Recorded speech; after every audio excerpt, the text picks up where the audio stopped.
என் அன்பு குழந்தையே, காயங்களின்றி காலம் எதையும் கற்றுக் கொடுப்பதில்லை. காயமில்லாமல் கனவுகள் காணலாம், வலிகள் இல்லாமல் வெற்றிகளை காண முடியாது. உன்னுடைய காயங்களை ஆற்ற என்னுடைய அருளை உனக்கு கொடுக்கின்றேன். காயப்பட்டு விட்டேன் என்று கண்ணீர் சிந்தாமல் காயங்களை ஆற்றிக்கொள்ளும் வழியை பார். ஏமாந்து விட்டேன், ஏமாற்றி விட்டார்கள் என்று கவலை கொள்ளாமல் அவர்களுக்கு உன்னுடைய வெற்றியால் பதிலடி கொடு. யார் என்று உன்னிடம் எதுவும் இல்லை, உன்னால் எதுவும் முடியாது என்று உன்னை கழுவி விட்டு சென்றார்களோ அவர்களே உன்னை தேடி வரும் காலம் வரும். நீ இத்தனை நாட்களாக அனுபவித்த கஷ்டங்களுக்கும் துன்பங்களுக்கும் ஒரு காரணம் உண்டு. அது உன்னுடைய முன்ஜென்ம கர்மாக்கள். இப்போது உன்னுடைய கர்மாக்கள் முடிந்து விட்டது. இனி உன்னுடைய வாழ்க்கை நீ நினைத்தபடி அமையும். குழந்தையே, ஆடம்பரமாக வாழ வேண்டும் என்று ஆசை கொள்ளாதே. மன நிம்மதியோடு வாழ்ந்தால் போதும் என்று நினைத்துக்கொள். உன்னிடம் நீ இழந்த அனைத்தும் ஒரு நாள் உன்னுடைய காலடி தேடி நிச்சயம் வரும். அதற்கு நீ செய்யும் ஒன்றே ஒன்று, என் மீது இருக்கும் நம்பிக்கையை மட்டும் இழக்காமல் இருந்தாலே போதும். நீ என்னிடம் கேட்ட யாவையும் நான் நிறைவேற்றி தருவேன். நீ கவலைப்படாமல் இரு. உன்னுடைய முகத்தில் புன்னகையை பார்க்க உன்னுடைய அப்பா எந்த எல்லைக்கும் செல்ல தயாராக இருக்கின்றேன். உன்னுடைய மனதை நோகடிக்கும் துஷ்ட சக்திகளை நான் கூடிய விரைவில் துவம்சம் செய்வேன். தீயவர்களின் பிடியில் இருந்து நான் உன்னை மீட்டெடுப்பேன். உனக்கு நல் வாழ்க்கையை நான் அமைத்துக் கொடுப்பேன். நீ என் மீது பாரங்களை போட்டு மௌனமாயிரு. உன்னுடைய பிரச்சனைகளுக்கான தீர்வை நான் தருகின்றேன். என் பிள்ளையே, நிறம் மாறும் பச்சோந்திகளை விட அடிக்கடி மனம் மாறும் மனிதர்களிடம் நீ மிக கவனமாக இருக்க வேண்டும். யாரையும் கண்மூடித்தனமாக நம்பாதே. அவர்கள் உன்னிடம் எந்த நோக்கத்தோடு பழகுகிறார்கள் என்று முதலில் நீ தெரிந்து கொள். நீ செய்யும் பிரார்த்தனைகளை விடவும் மிகவும் உயர்ந்தது உன்னுடைய பொறுமைதான். அதனால் என்ன நடந்தாலும் பொறுமையோடு கையாளு. அன்பில் பணக்காரனாக இரு, கோபத்தில் ஏழையாக இரு. என் செல்லமே, உன்னால் முடியாதது, உன்னுடைய அறிவால் முடியாதது உன்னுடைய அப்பா அருளால் நிச்சயம் முடியும். என்னுடைய அருளும் ஆசீர்வாதமும் உனக்கு இருக்கும் வரை நீ எதை நினைத்தும் கலங்க வேண்டாம். நான் உன்னுடன் தான் ஒவ்வொரு நொடியும் இருக்க போகின்றேன். எதையும் யாரையும் நம்பாதே. எல்லாம் இங்கு சிறிது காலம் மட்டும்தான். உன்னுடைய அப்பாவின் அன்பு மட்டும்தான் உனக்கு எப்போதும் நிரந்தரம் என்பதை புரிந்து கொள்.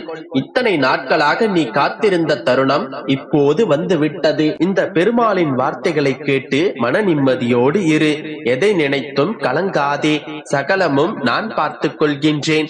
நல்லதே நடக்கும். என் குழந்தையே, எல்லோரும் என்னை தூற்றிக்கொண்டே இருக்கிறார்கள். நாம் அவர்களுக்கு என்ன செய்தோம்? இதுவே நாம் அப்படி செய்தால் நம்மை அமைதியாக விடுவார்களா என்று மற்றவர்கள் உனக்கு செய்த துரோகங்களை நினைத்து வருந்திக் கொண்டிருக்கின்றாய். குழந்தையே, ஏன் இவ்வாறெல்லாம் நடக்கின்றது? யாரால் இத்தனை நிகழ்வுகள் நிகழ்கின்றது?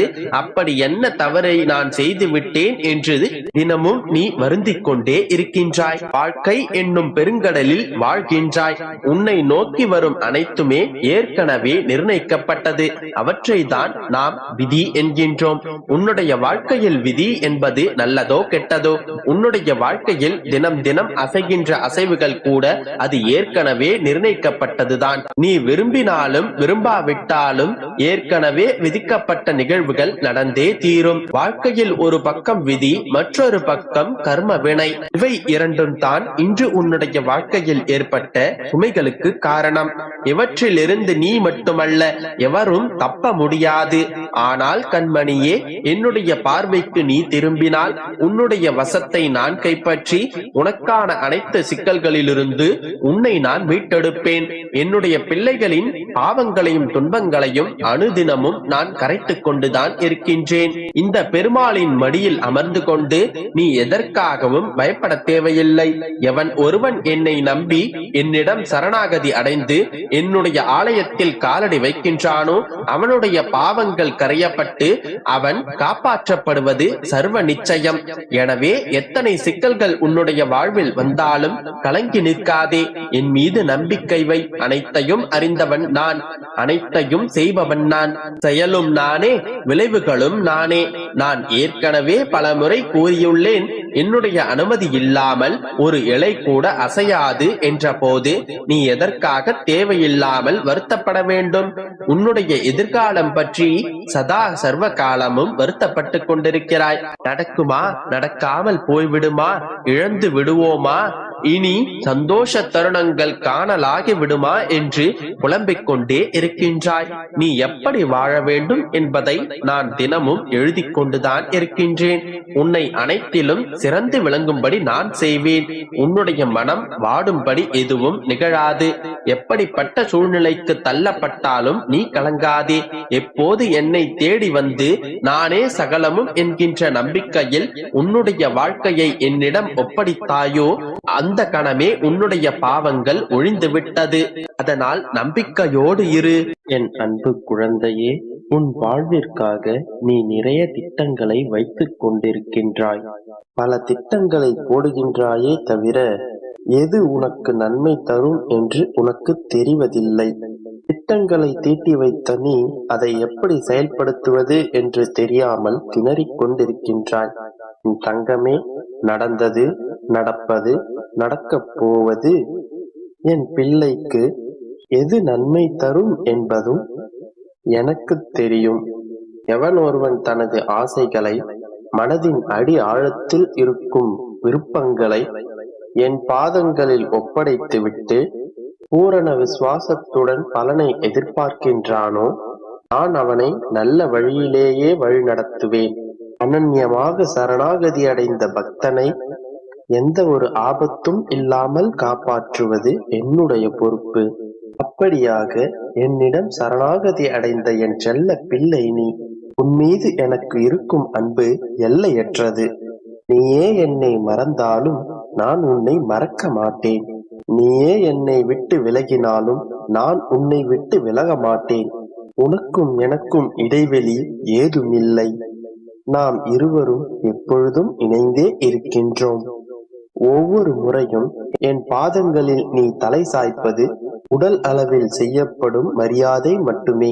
என் பிள்ளை என்னோடு ஒன்றியவன் என்ற எண்ணத்திலேயே என்னை வழிபட வேண்டும். நானும் என் பிள்ளையை என்னில் ஒன்றியவன் என்றே ஏற்றுக்கொள்வேன். இவ்வாறான பரஸ்பர அன்பை என் பிள்ளை நீ புரிந்து கொள்ள வேண்டும். உனக்கும் எனக்குமான பந்தம் தெய்வீக பந்தம். நீ வேண்டும் என்றாலும் வேண்டாம் என்றாலும் உனக்கு தர வேண்டியதை நான் தந்தே தீருவேன். எந்த ஒரு சூழ்நிலையிலும் கவலை கொள்ளாதே என் தங்கமே. பயப்படாதே, பதற்றப்படாதே. அப்படிப்பட்ட நிலையில் நீ என்னை மனதார நினைத்தால் மறுகணமே நான் உன்னுள் இருப்பேன். உனக்கு அதை தாங்கும் வலிமையையும் பிரச்சனைகளை எதிர்கொள்ளும் தைரியமும் உன்னுள் இருக்கும் நானே அளிப்பேன். என் பக்தனின் வாழ்வில் நடக்கும் எந்த ஒரு நிகழ்வும் என் அனுமதியின்றி நடக்காது. உனது வாழ்வில் என்ன நடந்தாலும் உன்னுடைய நன்மைக்காக மட்டுமே நான் செயல்படுத்துவேன். இதை எப்பொழுதும் மறவாதே. உன் வாழ்வில் நீ 1000 திட்டங்களை தீட்டி வைத்திருக்கலாம். ஆனால் நான் உன் அப்பா என்னுடைய பிள்ளைக்காக உறுதியான இறுதியான திட்டம் ஒன்றை தீட்டி வைத்திருக்கின்றேன். அந்த திட்டத்தை செயல்படுத்துவதற்கான அனைத்து வழிமுறைகளையும் நான் செய்து கொண்டுதான் இருக்கின்றேன். கூடிய விரைவில் என் திட்டம் உன் வாழ்வில் நடைமுறைக்கு வரும். அதற்கு உன்னை தயார்படுத்திக் கொள் என் தங்கமே. என்னுடைய பரிபூர்ண ஆசீர்வாதம் உனக்கு கிடைக்கப் போகின்றது. அளவில்லாத மகிழ்ச்சி கிடைக்கப் போகின்றது. இதற்கு